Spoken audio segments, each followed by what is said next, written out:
Hola, bienvenido, bienvenida a la séptima clase de este curso de microeconomía. En esta oportunidad vamos a estar hablando acerca de la posesión de recursos y de los sistemas económicos. En la clase anterior vimos lo que es la asignación de recursos, pero la posesión de recursos también es una parte muy importante y como vamos a ver, estas dos cosas juntas son las que forman un sistema económico. ¿Por qué es importante la posesión de recursos? Porque finalmente quien tiene los recursos, ya sea tierra, capital físico, herramientas, materias primas, es quien va a decidir cómo se van a usar estos recursos. Por eso es importante saber bajo qué mecanismo de propiedad se van a encontrar los recursos en una sociedad. Y lo que tenemos que entender primero es que en la historia humana ha habido tres modalidades primarias de posesión de recursos, que vamos a pasar a ver estas tres. En primer lugar estaría lo que es el comunismo, donde la mayor parte de los recursos es propiedad de la comunidad. O sea, esto se basa en la propiedad comunal, que aquí como ejemplo podemos pensar en lo que es nuestra familia. O sea, en tu casa, probablemente todos quienes habitan tu casa consideran los tazones, las cosas que están en el refri, la casa misma, todo lo que hay adentro como propiedad de la familia en sí, como que todos pueden usar esas cosas. O sea, vendrían a ser de todos y de nadie a la vez. Otra cosa que podemos pensar aquí en el caso de la propiedad comunal son las calles, las playas que hay en un país que en sí pareciera que no son de nadie en particular porque todos podemos usarla de manera libre, al menos en la mayoría de los países. Entonces es como si fuera propiedad de la comunidad, no de ninguna persona en particular. Vamos a pasar a ver el siguiente sistema de posesión de recursos que vendría a ser el socialismo, donde casi todos los recursos son propiedad del Estado. En esto no voy a profundizar mucho ahora porque enseguida vamos a ver que también se transforma en un sistema económico y ahí quiero explayarme un poco más respecto a cuáles podrían ser las problemáticas de que los recursos se encuentren en posesión del Estado.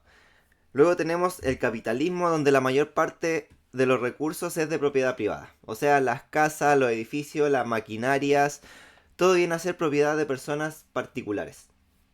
Y bueno, vamos a pasar a ver ya lo que son los sistemas económicos, porque en cuanto a lo como la forma en que se pueden poseer los recursos son esas tres prácticamente. Pero vamos a ver que estas combinadas con las diferentes formas de asignación de recursos nos dan los pasos a los tipos de sistemas económicos que podemos encontrar en las sociedades. Así que vamos a pasar a ver, como digo, los tipos de sistemas económicos. Y lo primero que tenemos que entender aquí es qué significa o de qué estamos hablando cuando se habla acerca de un sistema económico. ¿Qué es un sistema económico? Se compone de dos cosas, un mecanismo para asignar recursos y una modalidad de posesión de los recursos. Como dije, la asignación de recursos lo vimos en la clase pasada, si no la has visto te invito a poder verla. Y lo que es la posesión de recursos son las tres modalidades que vimos recién principalmente. Así que bueno, vamos a pasar a ver cuáles son los tipos de sistemas económicos principales que podrían darse. Aquí vamos a dar un poco por hecho el tema de la propiedad comunal porque una sociedad es muy difícil que pudiera como prosperar o perdurar mediante la propiedad comunal de recursos. ¿Por qué? Porque las personas van a tener intereses diferentes respecto a la forma en que se van a usar esos recursos. O sea, imagínate la descoordinación que sería que, por ejemplo, un terreno pertenezca prácticamente a todos. O sea, todos tendrían voz y voto respecto a qué hacer con ese terreno. Lo cual sería un caos enorme porque va a ser muy difícil que las personas pudieran llegarse a poner de acuerdo respecto a eso. Así que vamos a pasar a ver los cuatro tipos de sistemas económicos que dejarían fuera este tipo de propiedad comunal. Y estos vendrían a ser el capitalismo de mercado, socialismo planeado centralmente, capitalismo planeado centralmente y socialismo de mercado. Ojo, no te asustes con este último término, vamos a pasar a explicarlo enseguida, porque pareciera un poco contradictorio, al menos a priori. Vamos a empezar con el capitalismo de mercado, que aquí primordialmente los recursos son asignados por el mercado y son propiedad de individuos privados. O sea, las personas con las cosas que tienen ven lo que deciden qué hacer con esas cosas, cómo lo van a intercambiar, a qué precios y así sucesivamente. Luego tenemos el socialismo planeado centralmente, donde los recursos se asignan en su mayor parte por mando y en general son propiedad del Estado. Aquí tenemos que pensar en el modelo de la Unión de Repúblicas Soviéticas que ya he puesto como ejemplo en clases anteriores, pero es que el más representativo de este tipo de sistema económico, donde el Estado tendría la posesión de todos los recursos de capital, incluso de la mano de obra prácticamente, porque si no cumplías con lo que te pedían las autoridades, probablemente no iba a tener un buen futuro si es que tenías un futuro. El problema aquí en este tipo de sistemas económicos tiene que ver principalmente con el uso del conocimiento. Y creo que también hablé un poco de esto en una de las clases anteriores, pero para refrescar, hay tanto conocimiento en la sociedad, tanto conocimiento acerca de cómo producir ciertos bienes o servicios, respecto a qué uso darle a determinados recursos, cuáles son las preferencias de las personas en determinadas áreas geográficas, que una autoridad central difícilmente va a poder tener acceso a todo ese conocimiento. Y sin tener acceso a todo ese conocimiento, no va a poder dar un orden que sea perdurable en el tiempo. O sea, se va a basar toda la economía en decisiones arbitrarias de ciertas personas que se encuentran en el poder. Lo cual, tarde o temprano, va a generar desajustes y que luego probablemente esa autoridad central va a querer ejercer poder para disminuir esos desajustes, generando a su vez otro desajuste y así se genera un ciclo infinito de intervención, corrección, del que es muy difícil salir, porque las autoridades centrales difícilmente van a poder reconocer sus errores y asumir que no tienen la capacidad como para administrar toda la economía de un país. Eso es muy difícil que llegue a pasar. Lo más probable es que empiecen a culpar a la gente y buscar un sinfín de excusas, ya sea el imperialismo, echarle la culpa a algún extranjero, a un enemigo imaginario y así sucesivamente. Entonces es muy difícil que este tipo de sistema pueda llegar a funcionar. Luego tenemos el capitalismo planeado centralmente, donde los recursos son propiedad de individuos privados pero se asignan por mando. Esto, en su época, países como Suecia y Japón fueron ejemplos, pero podemos pensar también en una economía de un país en guerra. Por ejemplo, en la Segunda Guerra Mundial, cuando tenían que hacer frente a las demandas de lo que se necesitaba para la guerra, principalmente armamento y ese tipo de cosas. Y aquí los recursos son propiedad de los privados, pero como por ese tiempo, durante la guerra, el Estado quien finalmente decide en buena parte cómo se van a asignar esos recursos. Como digo, para cubrir las demandas armamentísticas, como así como de alimentación que puedan tener los soldados, las mismas familias dentro del país. Y el cuarto tipo de sistema económico sería el socialismo de mercado, donde los recursos son propiedad del Estado, pero se asignan por el mecanismo de mercado. Esto para mí es más bien un tipo de utopía. Yo creo que le ha llamado la atención de diferentes personas como pensar que podrían mezclarse lo mejor de los dos mundos, como este tipo de valores positivos, supuestamente positivos, que se le asignan al socialismo, como de la equidad, justicia social, ese tipo de cosas, con el mecanismo de mercado, que en el transcurso de la historia ha demostrado ser el mejor como para, en cuanto a asignar los recursos, en ver qué se debe producir, a qué precio se debe producir, y así sucesivamente. Esto para mí, el socialismo de mercado viene a ser un error conceptual.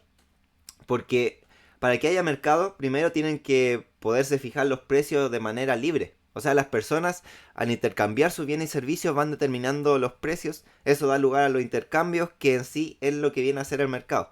Pero en el socialismo las personas no tienen propiedad de los recursos. O sea, los recursos vendrían a ser propiedad del Estado. Entonces es como imposible que la gente pueda determinar por sí misma los precios de los productos, porque no tienen la propiedad, o sea, no tienen en cuenta el costo de oportunidad que significa renunciar a un tipo de bien o servicio para adquirir alguna cantidad de dinero o otro bien o servicio. Es por eso que, como digo, esto viene a ser más bien un error de tipo conceptual. Y bueno, vamos a terminar con lo que viene a ser la sencillez y complejidad del mercado.